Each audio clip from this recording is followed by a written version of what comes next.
News headlines on Gold FM. Good evening, I'm Atik Rumi, bringing you the news on Gold FM. In your headlines, new Iranian Supreme Leader to deliver his maiden statement. Iran claims attacking US ship in Gulf. Did Sri Lanka's defense pacts with India and US affected relationship with Iran? Iran allows Indian tankers to transit Strait of Hormuz. Sri Lanka requests petroleum products from India.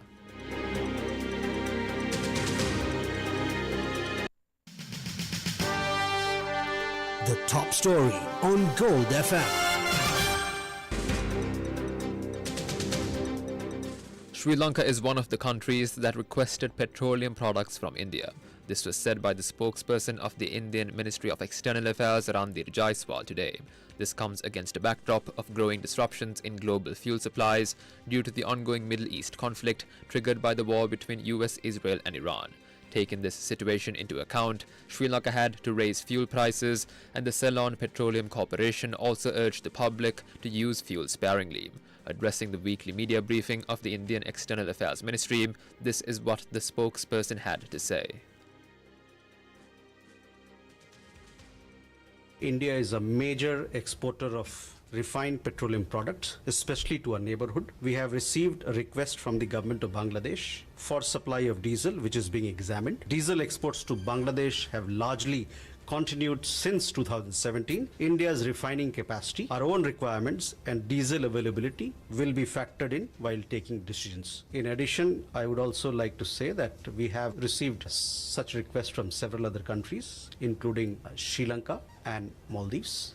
And these are being examined, taking into account our own energy requirements and availability that we have. Meanwhile, multiple reports today claimed that Iran has agreed to allow India-flagged tankers to pass through the Strait of Hormuz, through which 40% of India's crude imports pass. Right now, a barrel of Brent crude is hovering around $98, while West Texas Intermediate of the US is at $93. Early this morning, both oil benchmarks were up 9%, with Brent crude futures at $100 and 22 cents a barrel. Against this backdrop, Fitch Ratings stated that global economic growth should be steady this year, provided the current oil price shock is not prolonged. In its latest March 2026 Global Economic Outlook, the global ratings agency said that the world economy has held up well despite a succession of geopolitical and US policy shocks. World growth was 2.7% last year, close to its long-run average. Fitch stated that, assuming that the recent jump in oil prices is relatively short-lived, Fitch anticipates only a slight slowdown in 2026 to 2.6%, revised from 2.4% in December's Global Economic Outlook.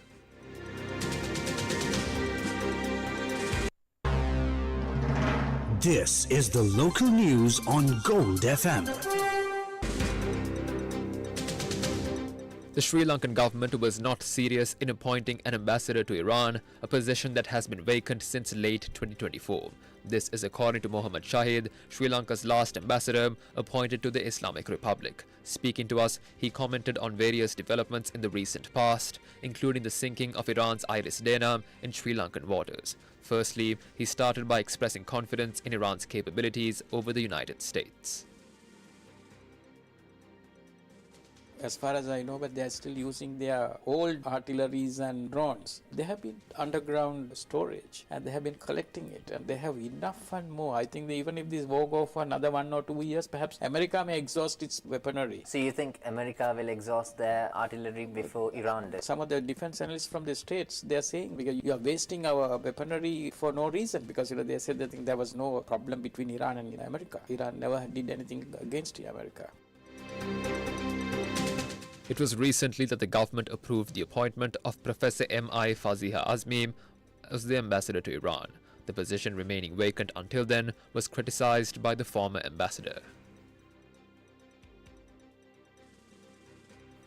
I think that Sri Lankan government was not very serious in appointing a representative in Iran because they could have done so soon after I came back from there. But I was called before I completed my stint because the change of the government. I always feel that there may be change of governments, but of course it should not affect the diplomatic relationship with another country just because the government has changed. But you must give them at least 3 to 6 months until such time you go through the process of appointing another diplomat. The diplomat who is holding office on the station should continue. I must tell you this now, during the last 12 days of war, we had some Sri Lankan students in some of the universities in Iran. They contacted me, but they said, you are not here, but can you help? But then I spoke to the ambassador, Indian ambassador. Luckily, I had some close relationship with the Indian ambassador, and I spoke to him, and then he said, look, there's only 6 or 7 students. I have got more than 500 to 600 students who are studying in Iranian universities. And he said, I will take them also along. So in a situation, we may have 5 persons or 10 or 15 or maybe less, but we must have our representative in the station in order to help. With US sinking the Iranian vessel Iris Dana in Sri Lankan waters, the defense pact signed by Sri Lanka with India and the United States came under scrutiny. With regard, this is what Shahid had to say. We must in the first instance find out what is the agreement that Sri Lanka signed with the United States recently. What is the agreement that Sri Lanka signed with the Indian government recently? Why they have not put it out? Do you think these defense corporations are Perhaps, playing a part? that has a serious impact on the relationship with Iran. I think so. When quizzed whether Sri Lanka was pressured by the US in rescuing the sailors from the sunken vessel, he had this response. The truth is yet to come, but the fact remains what we hear from members of parliament, from the opposition members of parliament, in what they speak, because that is only MP Mujibur Rahman. Mujibur Rahman and various others. But we see that there was 11 hours of delay after they received the distress call. But according to the international law, then if there was a distress call, then our support should have gone immediately. The delay of 9 or 11 hours could not save the life of about 80 people who have died, who are on the boat. Finally, he commented on the government's delayed response toward the assassination of Iran's former supreme leader, Ayatollah Ali Khamenei. I think it's disgrace because the Sri Lankan government stand this time because now a country's leader, religious leader has been killed, and the Sri Lankan government was taking 2 days even to say that they are condoling with the demise of the religious leader who was killed. I think it was Sri Lanka. But Sri Lanka is a neutral country. It's a non-aligned country. Non-aligned doesn't mean that you have to keep silence. At least to the extent of expressing condolence or to condemn the brutal attack, I think Sri Lanka is so helpless. Do you think we are not neutral right now? We have not done it. Because after the opposition members made hue and cry in parliament, and the Prime Minister said, I'm going today to the Iranian embassy to sign the condolence book. Anybody and everybody can go and sign the condolence book and say various things about what they feel. But as a government, it has a moral duty, and as a government which is non-aligned, but in a situation like that where the Iran had helped us a lot, and we should have expressed our condemnation in strong sense. Opposition leader Sajid Premadass stated that Sri Lanka manages its response to the Middle East conflict and Iranian vessels by giving precedence to international conventions. Speaking during an interview with the India Today Global channel, he emphasized the importance of global agreements in navigating the current regional instability.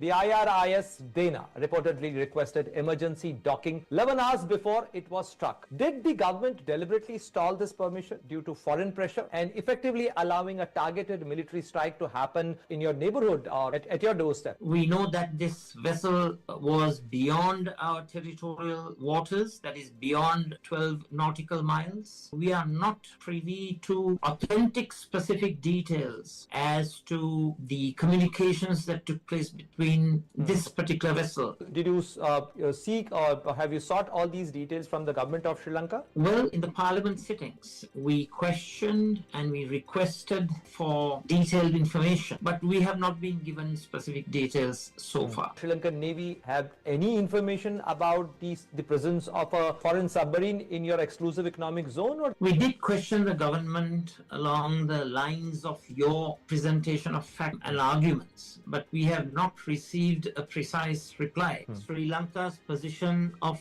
neutrality also ignites the prescriptions and the provisions of the Hague Convention. We have legal regimes that prescribe what is permissible and what is not permitted. Yet another ship which sought Sri Lankan permission to dock IRIS Bushar, and how people of Sri Lanka are perceiving this entire issue in Sri Lanka and this stance taken by the government of Sri Lanka. Sri Lanka's stance is neutrality, not taking sides. So we are guided by the Hague Convention. We have to follow policies that protect human beings, that protect lives, to ensure that we act according to internationally accepted norms, conventions, customs, and we adhere to the highest principles of morality and ethical conduct. That's what we are doing. President Anura Kumara Dissanayake met with trade union representatives from the Ceylon Electricity Board at the Presidential Secretariat early today. The President's media division confirmed that the discussion focused extensively on the ongoing restructuring process. President Dissanayake emphasized the government's objective to ensure an efficient, continuous and fairly priced power supply for the public while maintaining state ownership of new entities to safeguard national energy security. Furthermore, the President assured that all existing employee rights remain protected under the new corporate structure and engaged in a lengthy dialogue regarding previously unresolved issues with the union delegates. The Sri Lanka Navy intercepted 2 vessels in southern waters carrying ice and heroin with an estimated value of 10 billion rupees. Deputy Minister of Defence, retired Major General Aruna Jayasekara, confirmed the details during an inspection at the Kovita harbour today. Beyond the narcotics, the search revealed a cache of firearms including 8 pistols, 1 M16 rifle and 2 T-56 assault rifles. The initial operation on the 10th of the month resulted in the seizure of over 600 kilograms of drugs and the arrest of 5 suspects. A second multi-day fishing craft along with 5 additional individuals subsequently entered naval custody for providing assistance to the first vessel. Now for some news in brief.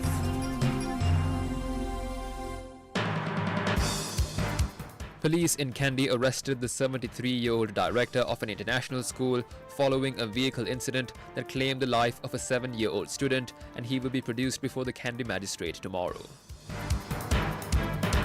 Director General of the Department of Meteorology, Atula Karunanayake, predicts a further increase in the current hot weather conditions across the island, adding that this warming trend persists through the coming months and expects to remain until May. The business news on Gold FM. The all-share price index of the Colombo Stock Exchange declined 363.43 points to close at 21,988.12. The S&P SL 20 index also declined 107.42 points to close at 6,172.28. Total market turnover was 4.1 billion rupees. International news on Gold FM. Iran's newly appointed Supreme Leader Mojtaba Khamenei prepares to deliver his first public address today following the death of his father Ayatollah Ali Khamenei in recent airstrikes. The transition occurs as the conflict in the Middle East intensifies, with reports confirming an Iranian maritime strike on a vessel in the Gulf. Iran's Revolutionary Guards confirmed that the Thai-flagged cargo ship Mayuri Nari near the Strait of Hormuz was fired upon by Iranian fighters, causing significant damage but no casualties. However, Thailand's foreign ministry has demanded an apology from Iran over the incident. Meanwhile, U.S. Energy Secretary Chris Wright said that his country's navy is not ready to escort oil tankers through the Strait of Hormuz. He wasn't saying that on Tuesday.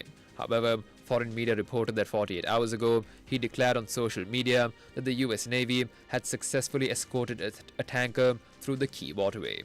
In the meantime, American military officials have told Congress that the first week of the war with Iran has cost the U.S. around $11.3 billion. The figure is a low-end estimate and does not include the build-up costs of moving military assets ahead of the first strike on the 28th of February. Meanwhile, the Israeli military says it has struck a nuclear weapon development compound in Tehran, Iran, during attacks in the past days. Entertainment news on Gold FM. Organisers of the 98th Academy Awards have assured robust safety measures ahead of Monday's ceremony after the FBI warned California law enforcement of a potential retaliatory drone attack by Iran targeting the West Coast. The Los Angeles County Sheriff's Department confirmed it was operating at an elevated level of readiness, while executive producer Raj Kapoor said the event has one of the best security teams in the business, working in close collaboration with the FBI and LAPD. Security has been increased at the venue, though sources say it is not overtly visible, as organizers aim to ensure all attendees and fans feel safe, protected and welcome.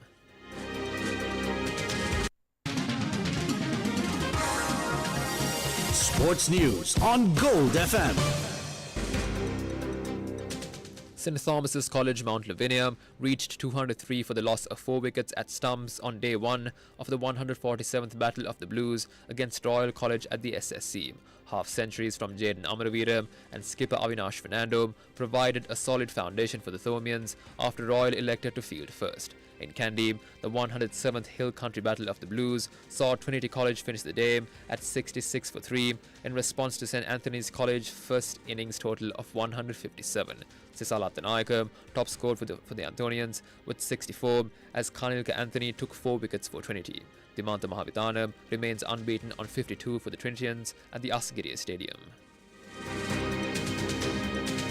That's it for the news. I'm Atik.